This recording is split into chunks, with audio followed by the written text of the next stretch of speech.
ఇది కాంగ్రెస్ పార్టీ కేసీఆర్ గారు 5 ఏళ్లు కను రెప్పగొట్టకుండా సేపు కూడా కరెంటు పోకుండా ఇస్తే 5 నెలల్లోనే పట్టణాల్లో గ్రామాల్లో రైతులకు కరెంటు కోతలు మొదలైపోయినాయి.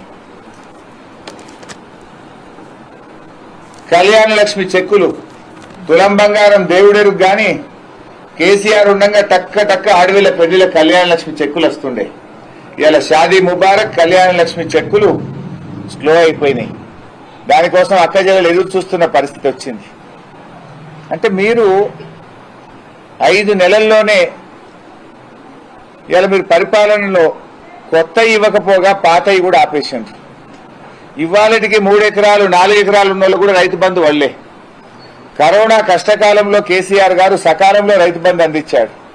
దాని పేరే పెట్టుబడి సహాయం. కల్లాలకు వడ్లు వచ్చినాయి, మార్కెట్లకు వడ్లు వచ్చినాయి, పెట్టుబడి సాయం ఇంకా రాలే. ఇక అది పెట్టుబడి సాయం ఎట్లయితుంది? దాన్ని పెట్టుబడి సాయం అంటారా? మీరు సకాలంలో పెట్టుబడి అందించకపోవడం వల్ల రైతులు 3 రూపాయలకు 4 రూపాయలకు వడ్డీలకు తెచ్చుకొని ఇలా పెట్టుబడి పెట్టాల్సి వచ్చింది. దానికి మూల్యం మీరు చెల్లించుకోవద్దా? అందుకే ఇలా ప్రజలు డిసైడ్ అయింది. చెక్ బౌన్స్ అయితే శిక్ష ఎట్లా వేస్తారో బాండ్ పేపర్ బౌన్స్ చేసిన కాంగ్రెస్ పార్టీకి పార్లమెంట్ ఎన్నికల్లో బుద్ధి చెప్పాలని ఇవాళ ప్రజలు డిసైడ్ అయింది. అది నీకు అర్థమైంది కనుకనే నాడు ప్రామిసరీ నోట్ అన్నావు, నేడు గాడ్ ప్రామిస్ల పేరు మీద కొత్త నాటకం ఆడుతున్నావు. నువ్వు గాడ్ ప్రామిసులు పెట్టినా, మదర్ ప్రామిసులు పెట్టినా, ఇంకేం ప్రామిసులు పెట్టినా కాంగ్రెస్ పార్టీని ప్రజలు నమ్మే స్థితిలో లేరు. రేవంత్ రెడ్డి ఇంకో కొత్త నాటకం స్టార్ట్ చేసిండు. అన్ని సెంటిమెంట్లు. కాంగ్రెస్ బీజేపీల నాటకాల్లోనే ఇంకొక నాటకం. ఇది తెలంగాణ ఆత్మగౌరవానికి గుజరాత్ కు పోటీ అంటాడు. అసలు తెలంగాణ ఆత్మగౌరవం గురించి మాట్లాడే నైతికత రేవంత్ రెడ్డికి ఉందా?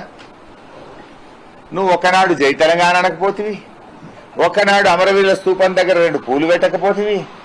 నువ్వు కూడా తెలంగాణ ఆత్మగౌరవం గురించి మాట్లాడతావా? తెలంగాణ ఆత్మగౌరవానికి నిజమైన ప్రతీక, నిలువెత్తు నిదర్శనం కేసీఆర్. ఇలా నువ్వు ఢిల్లీకి గులాంగిరి చేసుకుంటూ ఎన్నిసార్లు ఢిల్లీ పోయినావు? నువ్వు ఏం చేయాలన్నా ఢిల్లీ పర్మిషన్ అయినా దానికి నీ ఎంబడ ఆయన ఉప ముఖ్యమంత్రి తోటి పెళ్లి కొడుకులకు రావాలి నీ ఎంబడ. ఇప్పటికి 20 ట్రిప్పులు వచ్చినావు నువ్వు 4 నెలల 5 నెలల. నువ్వు ఢిల్లీకి గులాంగిరి చేసుకుంటూ ఇవాళ ఢిల్లీ గులాంగిరి నడవదని నువ్వు మాట్లాడవచ్చు. నువ్వు చేసేదే గులాంగిరి. ఈ గులాంగిరిలు నడవకుండా పాలన చేసేది ఒక బీఆర్ఎస్. తెలంగాణ ప్రజలే హైకమాండ్ గా తెలంగాణ ప్రజల యొక్క ఆజ్ఞ మేరకు పనిచేసేది కేసీఆర్. మీరేమో ఢిల్లీ కనుసన్నల్లో ఢిల్లీ ఆజ్ఞలతో పనిచేసేటోళ్ళు మీరు. అంటే ఇదేదో గుజరాత్ కు తెలంగాణకు సెంటిమెంటు, ఇది ఆత్మగౌరవం అని కొంత కొట్టుడు. రిజర్వేషన్ల గురించి కూడా ఈ పుణ్యాత్ముడు మాట్లాడుతుండ్రు.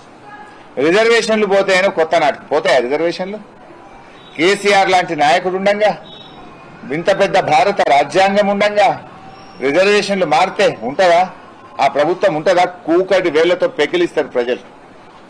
అంటే ఒకలేమో బీజేపీ వాళ్ళేమో హిందువుల ఆస్తులు ముస్లింలకు వంచుతారు అని చెప్పి ప్రధానమంత్రి గారు మాట్లాడతారు. ఈయన రేవంత్ రెడ్డి గారేమో రిజర్వేషన్లు రద్దయితాయని మాట్లాడతారు. అది జరగదు, ఇది జరగదు. హిందువుల ఆస్తులు ముట్టుకుంటే ఈ సమాజం ఊరుకోదు, రిజర్వేషన్లు పోతే భారత రాజ్యాంగం అనుమతించదు, ఈ సమాజం ఒప్పుకోదు. ఏది జరగదు.